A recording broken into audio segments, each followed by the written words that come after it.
समाधान समाधान समाधान समाधान समाधान समाधान।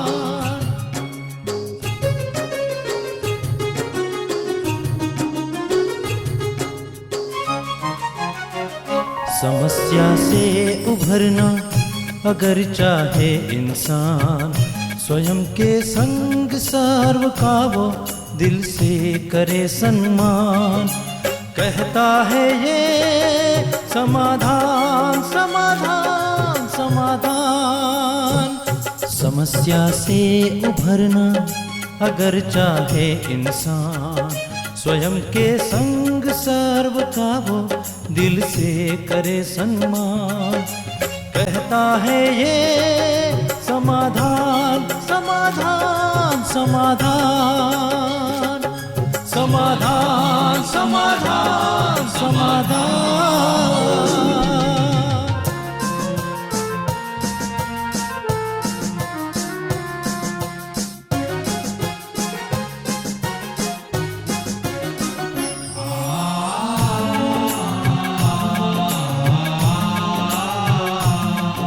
तनाव बन मुटाव की अगन से स्वयं तू संभल ले, है इसी में शान।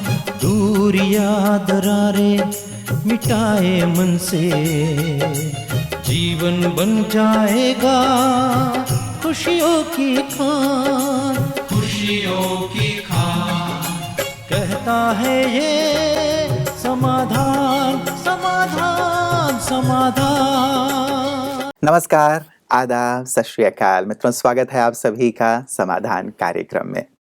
मित्रों, किसी ने बहुत सुंदर पंक्तियां लिखी हैं कि जब लोहा नरम होता है तो औजार बन जाता है, जब सोना नरम होता है तो जेवर बन जाता है, जब मिट्टी नरम होती है तो खेती का रूप ले लेती है, और जब आटा नरम होता है तो फिर उससे रोटी बन जाती है। ठीक वैसे ही यदि इंसान नरम हो जाए तो वो सभी के दिलों पर राज्य कर सकता है, सारे संसार पे राज्य कर सकता है। प्रॉब्लम तब आती है जब वो अहम में अकड़ा रहता है, तो वहाँ दूरियां बढ़ने लगती हैं, टकरार बढ़ने लगते हैं, और जहाँ दूरियां हैं, टकरार है, घमंड है, वहाँ पे अशांति और बहुत सारी अस्थिरता वाला वातावरण तैयार हो जाता है। तो क्यों ना मित्रों, हम नम्रता को अपनाएं, क्योंकि कहा गया है कि जो झुकता है वही सारे संसार को झुका सकता है। तो हम भी झुकें, सारे संसार को झुकाएं, क्योंकि ये झुकना सबसे आगे बढ़ना है। क्योंकि यदि आप ऊंचाई पे चढ़ना चाहते हैं तो आपको झुकना ही पड़ता है। आपने पहाड़ पे चढ़ के देखा होगा, झुक के ही चढ़ा जाता है। आप अकड़ के चढ़ेंगे तो चढ़ नहीं पाएंगे। इसलिए झुकना अर्थात आगे बढ़ना। तो आप आगे बढ़ते रहिए इन शुभकामनाओं के साथ। आइए आज शुरुआत करते हैं समाधान कार्यक्रम की, और आदरणीय भ्राता जी का स्वागत करते हैं। भ्राता जी, बहुत बहुत स्वागत है। Thank you. नम्रता में, मूल्यों में कितना बल है, कितनी विशेषताएं हैं और हमें आगे बढ़ाने वाली हैं, लेकिन अहमवश व्यक्ति शायद इन चीज को स्वीकार नहीं कर पाता। मैं सोच रहा था, आपने 4 बातें सुनाई, पांचवी भी जोड़ लें। मनुष्य यदि नम्र बनता है तो वो देवता बन जाता है। देवत्व उसमें उभर जाते हैं, और इसमें कई चीजें काम करती हैं। अहम भी बहुत बड़ी भूमिका निभाता है, लेकिन कभी कभी दूसरों का व्यवहार भी मनुष्य को नम्र बनने से रोकता है। क्योंकि कलयुग के इसी कलिकाल में मनुष्य देखता है कि जो नम्र चित्त हैं अति भोले हैं, लोग उनको जरा मान नहीं दे रहे हैं। ये तो भोले भाले आदमी हैं, सदैव ही झुकते रहते हैं, किसी के आगे भी झुक जाते हैं, किसी को भी नमस्ते करने लगते हैं। क्योंकि एक समय था जब मूल्यों का मूल्य था संसार में, और अब ये समय आ गया है कि मूल्यों का मूल्य ही कम हो गया है। इसलिए लोग सोचते हैं जैसे सब चल रहे हैं वैसे तुम्हें भी चलना चाहिए, लेकिन अहम इसमें मुख्य भूमिका निभाता है। अब इसमें इम्पोर्टेंट चीज़ ये है कि लोहे को गर्म करने के लिए, जबकि वो कुछ बनेगा, सोने को गर्म करने के लिए जब वो कुछ बनेगा, अग्नि की जरूरत है। हमें भी नम्र होने के लिए कुछ गरमाई चाहिए, और वो गरमाई है स्पिरिचुअल इंटॉक्सिकेशन, एक रूहानी नशा, एक खुमारी, जिसमें रहने वाला व्यक्ति नम्र चित्त हो जाता है। और ये खुमारी अध्यात्म से ही प्राप्त होती है, अन्यथा ये अभिमान का रूप ले लेता है। तो हम सभी ये ध्यान दें कि ईश्वरीय ज्ञान के द्वारा हम अपने को नम्र चित्त बनाए और ये मान लें कि नम्रता हमारा श्रृंगार है, नम्रता हमारा कवच है, और जितने हम नम्र रहेंगे उतने सुरक्षित होंगे। बहुत सारी घटनाओं दुर्घटनाओं से भी ये जाना जाता है, समझ में आ जाता है। 2 कारों का एक्सीडेंट हो जाता है, जिसकी गलती वो नम्र चित्त हो के हाथ जोड़ रहा, सॉरी कर रहा है, मेरी गलती है, दूसरा व्यक्ति भी झुकने लगता है। और दूसरे केसेस में देखा गया टकराव हुआ तो जिसकी गलती है वो अपने बचाने के लिए, अपने को सुरक्षित करने के लिए गुस्से में आता है, उन पे हावी हो जाता है, वो भी हावी हो जाते हैं, तुम्हारी गलती है, पुलिस को आना पड़ता है, झगड़ा बढ़ता है, ट्रैफिक जाम हो जाता है। तो नम्रचित्त व्यक्ति हमेशा कल्याणकारी रहता है, सुखदायी रहता है। जी जी जी जी। एक बार जैसे ब्रता जी आपने कहा कि बाहरी वातावरण ऐसा हो गया है या कई बार ऐसी सिचुएशन हो जाती हैं जहां नम्रता को साथ लेकर के चलना कठिन हो जाता है, ऐसा प्रतीत होता है। तो क्या लगता है कि ऐसी सिचुएशन में अपनी नम्रता को बनाए रखना चाहिए या कुछ और कर लेना चाहिए जिससे कि बातें भी ठीक हो जाएं? देखिए, नम्रता के साथ हमारे शब्द थोड़े अथॉरिटी के भी होने चाहिए।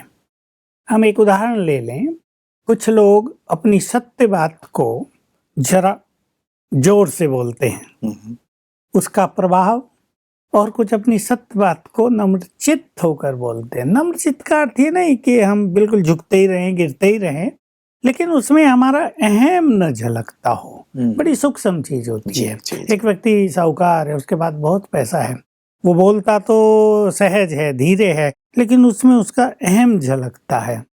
और दूसरा व्यक्ति है, साहूकार है, वो बोलता है लेकिन नम्रता उसमें झलकती है। तो बड़ा सूक्ष्म विषय हो जाता है हमारे बोल कैसे हों।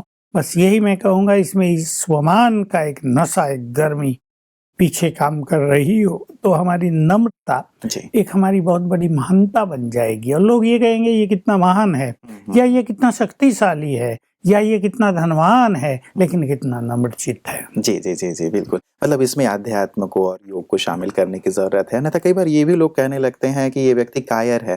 नम्रता और कायरता और शक्तिशाली स्थिति, इन लोगों को शायद लोग समझ नहीं पाते और परिभाषित करने में शायद गलती कर देते हैं। जी, तो मतलब योग की आवश्यकता में विशेष करके करनी पड़ेगी। ब्रता जी, आज जो मेल्स आए हैं, अब मैं आपको उनकी ओर लिए चलता हूँ। ये हमारे पास पहला मेल ब्रता जी आया हुआ है काकीनाडा से। मनोहर जी लिखते हैं और ये कहते हैं कि मैं आंध्र प्रदेश से हूँ, मैं 13 साल से इस विद्यालय से जुड़ा हुआ हूँ, कुमार हूँ और कई बार बाबा मिलन भी कर चुका हूँ।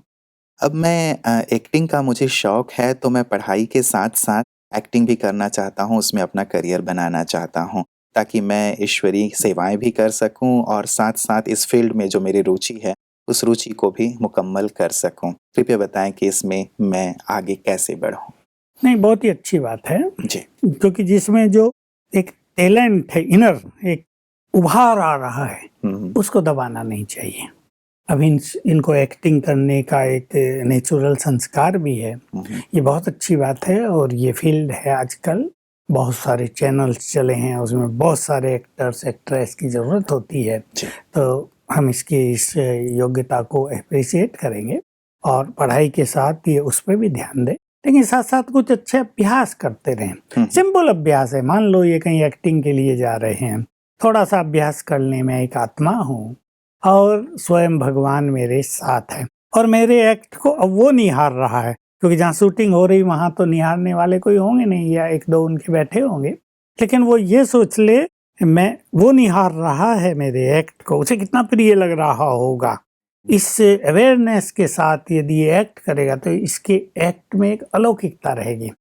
एक्ट तो सभी लोग करते हैं जी, जी। जैसे मैं एक उदाहरण दूं, श्री राम का और श्री कृष्ण का एक्ट लोगों ने किया है, अभी उसके एक्ट में एक अलौकिकता नजर आती है, ऐसे ही इनके एक्शन में भी एक अलौकिकता नजर आएगी। तो ये जरूर आगे बढ़े और थोड़ा थोड़ा मेडिटेशन सवेरे से हम कर लिया करें, लेकिन इनको तीनों चीजों पे ध्यान देना होगा। पढ़ाई भी है इनकी, एक्टिंग भी है और मेडिटेशन भी है। तीनों का अगर बैलेंस करके चलेंगे तो जरूर सफलता होगी, क्योंकि कभी कभी ऐसा होता है मनुष्य एक फील्ड में बहुत आगे निकल जाता है तो उसकी पढ़ाई छूट जाती है। अब इसको ये भी देखना है कि प्रायोरिटी इसको किसको देनी है। अगर ये एक्टिंग के मामले में बहुत एक्सपर्ट होता है, सफल हो जाता है और इसकी डिमांड हो जाती है, तो फिर पढ़ाई पे नेचुरली ध्यान कम हो जाएगा, लेकिन थोड़ा थोड़ा ध्यान इसको पढ़ाई पे भी देना चाहिए। जी जी जी जी। कई बार कहते हैं जी, एक ऊहापोह की स्थिति रहती है, पेरेंट्स हो सकते हैं इनके विद्यालय से जुड़े हुए हों और भी जो फ्रेंड्स हैं वो भी। तो आजकल जो इंडस्ट्री का माहौल है उसमें अध्यात्म को लेकर के तो बातें शायद ना के बराबर होती हैं, टोटल भौतिकता है जिसमें देहभान आप कह सकते हैं आध्यात्मिक भाषा में। तो क्या वहां जाकर के इस अध्यात्म को साथ रखा जा सकेगा यदि वो इन्हीं चीजों में सारे दिन है तो? नहीं, रखा जा सकता है, ऐसी कोई बात नहीं। देखिए, ये लोगों ने मान लिया है। जैसे मुझे एक लड़का साइंटिस्ट कल मिल रहा था, कहा हमारे विज्ञान में तो अध्यात्म को कहते हैं बेकार की चीज है, विज्ञान ने सब कुछ दिया ना, समय के साथ तुम उसके साथ आगे बढ़ो जी। और मैंने फिर उसको कन्विंस किया कि देखो विज्ञान ने सब कुछ तो दिया, मान लो नेट ही दिया और एक युवक उसका दुरुपयोग कर रहा है, उस पर मानसिक इफेक्ट आ रहा है और वो बीमार हो रहा है, मानसिक रूप से विक्षिप्त होता जा रहा है, तो कहाँ विज्ञान उसके लिए वरदान बनेगा और कहाँ वो आगे बढ़ेगा। ऐसे ही ऐसा कुछ नहीं है कि फिल्म इंडस्ट्री में अध्यात्म का कोई स्थान नहीं है। हमारे पास तो फिल्म इंडस्ट्री के बहुत लोग, कम से कम 100 लोग तो बहुत अच्छी तरह राजयोग का अभ्यास कर रहे हैं उस फील्ड से और उनको वहाँ कोई कठिनाई नहीं है। हम देख सकते हैं कि ये तो लोगों को लगता है कि वो गंदगी से भरा हुआ फील्ड है, लेकिन सब जगह ऐसा नहीं होता है। बहुत अच्छी सीरियल, बहुत रिलीजियस, बहुत स्पिरिचुअल, बहुत कुछ सिखाने के लिए भी तैयार की जा रही हैं और ये अपने ऊपर है कि गंदगी में रहते हम उससे बाहर कैसे रहें।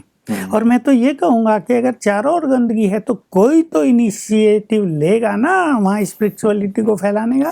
तो इनको अपने को तैयार करना चाहिए कि मुझे एक स्पिरिचुअलिटी को साथ लेकर चलना है, तो ये भी एक लहर वहाँ चले, क्योंकि उस फील्ड में क्या होता है, एक्टर थक जाते हैं और उनसे बहुत मेहनत कराई जाती है, एक ही शॉट कई बार लिया जाता है, वो थक जाते हैं, चिड़चिड़े हो जाते हैं, छोड़ो इन सब झंझटों को, जीवन का सुख ही चला गया। लोग इसे देखें, ये मुस्कुरा रहा है, ये स्ट्रेस फ्री है, ये बहुत खुश है, तो ये स्पिरिचुअलिटी है ना। इसी को लोग नहीं जानते, वो स्पिरिचुअलिटी समझते हैं कोई ध्यान में बैठ जाना, कोई भक्ति पूजा पाठ में लग जाना। ना, जीवन स्पिरिचुअल हो जाए तो लोग ये देखेंगे ये बहुत खुश है, देखो ये थकता नहीं है, कहीं इसका सिलेक्शन नहीं हुआ तो ये परेशान नहीं हो रहा है, ये निराश नहीं हुआ है, ये स्पिरिचुअलिटी है। तो इसको शुरुआत कर देनी चाहिए और माँ बाप भी इसका साथ अवश्य देंगे। जी, मतलब एक एग्जाम्पल वहाँ पे भी सेट किया जा सकता है। कई बार पेरेंट्स, ब्रदर जी, कई ऐसे हमारे पास मेल्स आते रहे हैं इस संदर्भ में ही कि कई बार पेरेंट्स मतलब अपनी बेटियों को, हो सकता है बिटिया को इच्छा है कि मैं भी मॉडलिंग करूं या फिल्म इंडस्ट्री में जाऊं, लेकिन शायद इसी भय से वो उन्हें वहां नहीं जाने देते हैं। तो ये वाला भय कहीं ना कहीं अंतर मन में बना ही रहता है कि कुछ ना कुछ हो ना जाए। लड़कियों के लिए ये विशेष भय बीत करने वाली बात माता पिता के लिए होती है, क्योंकि उनकी ट्रैक बदल जाती है। फिर अब ये उनको भी देखना और माता पिता को भी देखना है। एक और लड़की की रुचि की बात है या उसमें वो टैलेंट हो सकता है, ये फील्ड भी है, दूसरी ओर उसका समाज है। अब हो सकता है वो किसी ऐसे समाज से हो जहां लड़कियों को इस तरह फील्ड में नहीं भेजा जाता। तो सब सिचुएशंस को देखकर माँ बाप को और बच्ची को आपस में निर्णय लेना होगा। और फिर बचाव का साधन तो है, हमारे यहाँ आने वाली कई अच्छी एक्ट्रेस हैं जो उस गंदगी में है नहीं, वो स्पिरिचुअल हैं, योग करती हैं, पवित्रता उन्होंने अपना ली है। ये अपने ऊपर है कि हम उस फील्ड में जाके देहभान में आ जाएं, लव अफेयर्स में आ जाएं, या अपने को बिल्कुल डिटैच रखें, अपनी स्पिरिचुअलिटी को भी कायम रखें और अपने टैलेंट्स को भी यूज करें। बिल्कुल, आपने कहा तो मुझे याद आ गया ब्रदर जी, ग्रेसी सिंह जी भी आती रहती हैं और वो भी बहुत अच्छी तरह से वहाँ पे रोल कर रही हैं और अपने आप को बहुत अच्छे से एग्जाम्पल के रूप में उन्होंने प्रस्तुत किया है। ब्रदर जी, अगला मेल हमारे पास आया है कृतिका जी का। ये कहती हैं कि अभी रिसेंट बाबा की जो मुरली चली उसमें एक बात आई थी कि सर्वशक्तिवान बाप को अपना साथी बना लो तो पश्चाताप से मुक्त हो जाएंगे, कृपया इसका अर्थ स्पष्ट करें।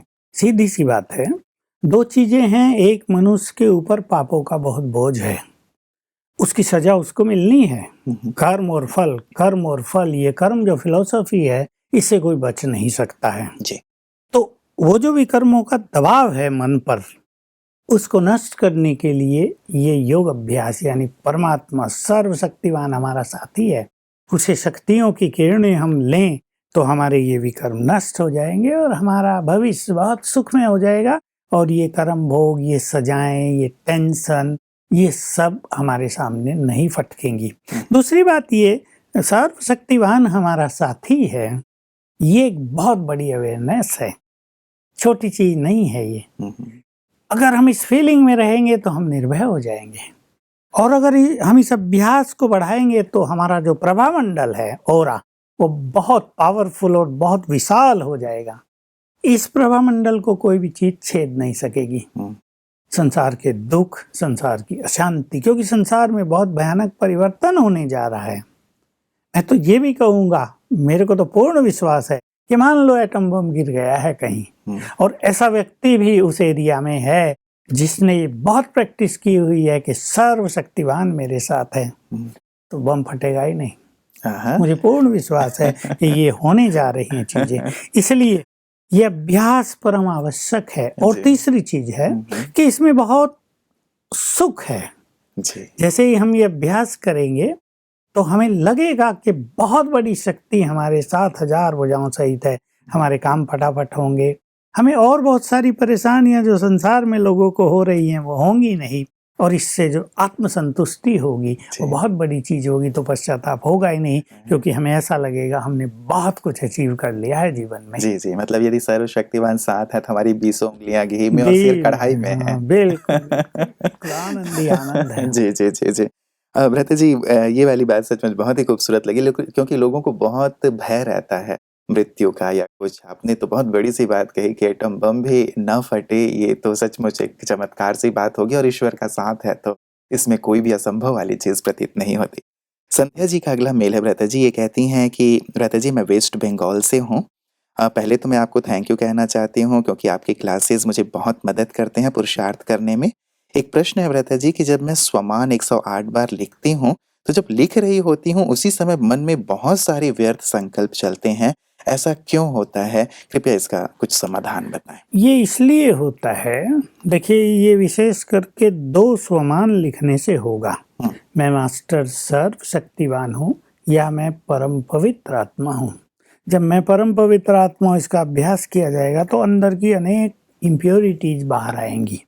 इसमें मैं सभी को ये कहना चाहूँगा कि अपने को कुछ समय के लिए संभाल लेना, उसको टॉलरेट कर लेना है, और अगर ऐसा होने लगा है तो उसको छोड़कर कुछ दूसरे स्वमान के अभ्यास कर लेने चाहिए। जैसे मैं स्वराज्य अधिकारी हूँ, या पानी लेकर उसको दृष्टि देकर 7 बार संकल्प करें मैं परम पवित्र आत्मा हूँ। सोने के समय और उठते ही और बीच में भी 1-2 बार ऐसा पानी पी लें तो जो उभरी हुई इम्प्योरिटी है वो नष्ट हो जाए। क्योंकि ये बड़ी सूक्ष्म गति है। जिस फीलिंग में, जिस भावनाओं में हम रहते हैं, हमारे शरीर में जो ग्लैंड्स हैं उनसे रसायन का सिक्रेशन होता रहता है, वो चेंज हो जाएगा, हार्मोन्स चेंज होंगे, टोटल जो अंदर की रचना है, फिजियोलॉजी शायद इसको कहते हैं, वो चेंज होती रहेगी। तो एनाटॉमी और फिजियोलॉजी कहते हैं, तो चेंज होती रहेगी। तो बहुत बड़ी चीज होगी चार्ज पानी पीने से।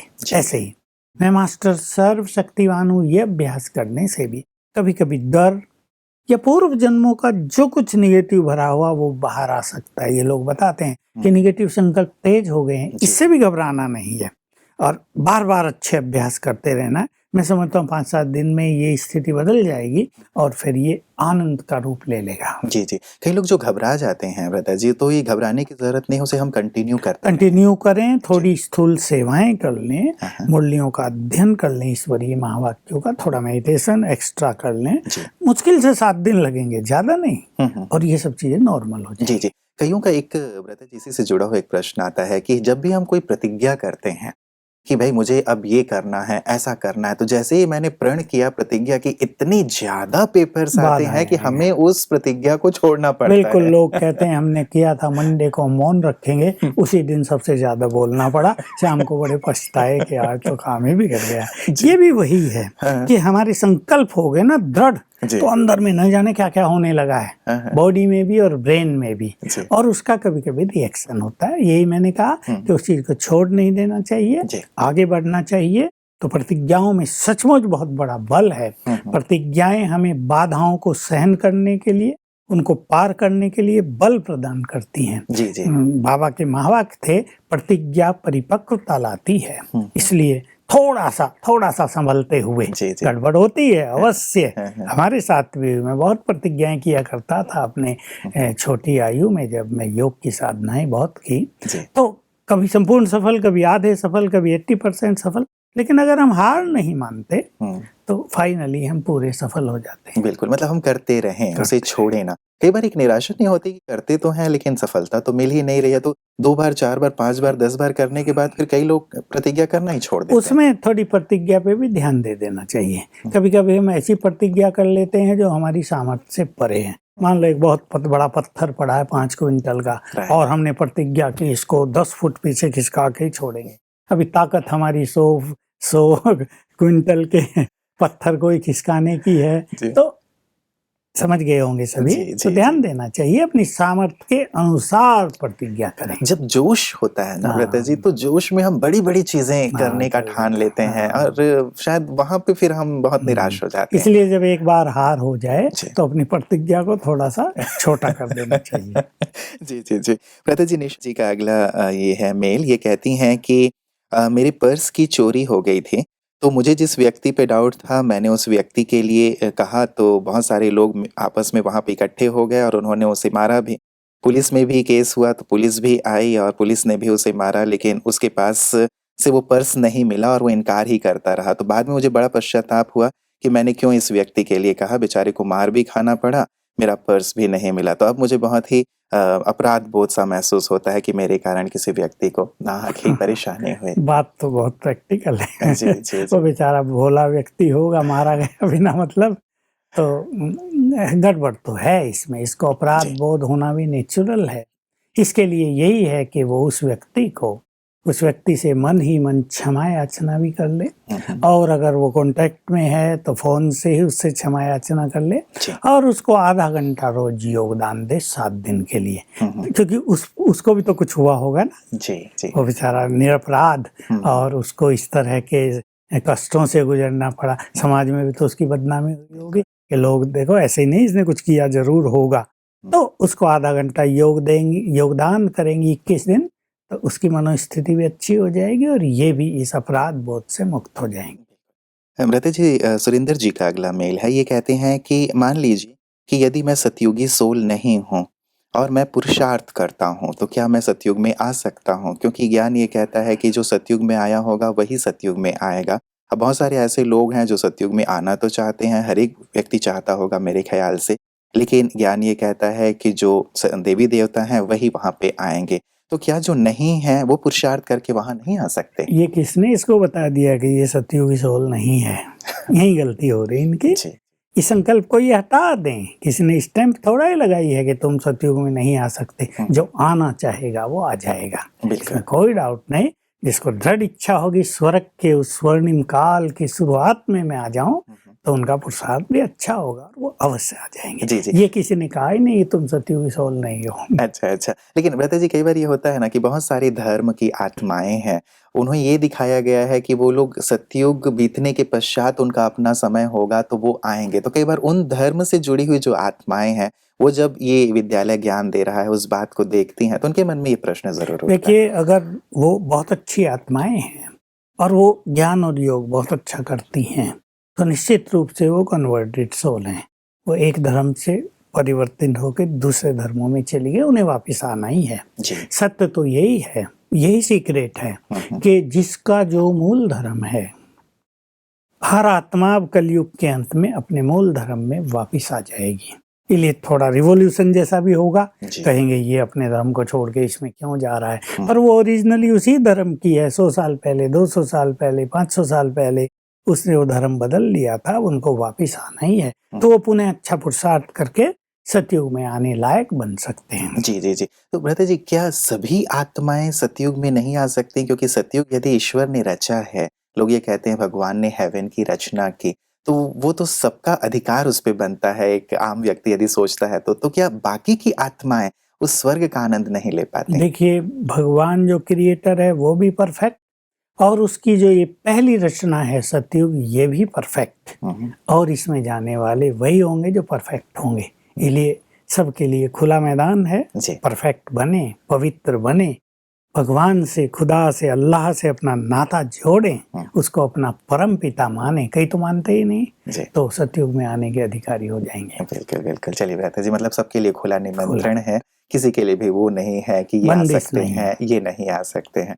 आज के सुंदर प्रकाश के लिए भ्राता जी आपका बहुत बहुत शुक्रिया। स्वर्ग का निमंत्रण आपने सभी को दिया है कि सभी लोग स्वर्ग में आ सकते हैं। बहुत बहुत धन्यवाद आपका।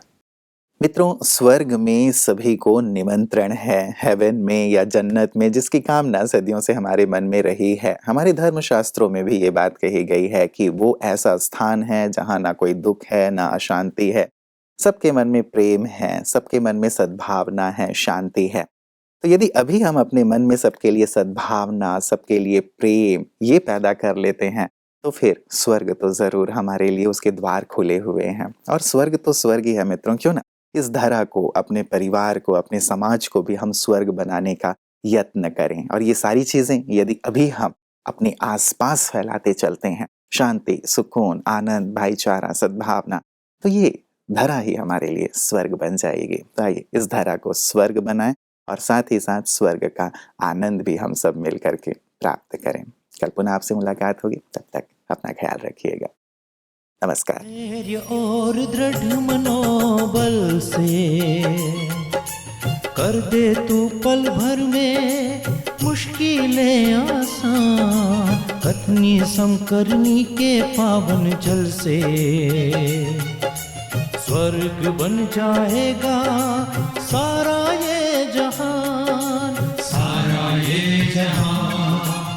कहता है ये समाधान, समाधान।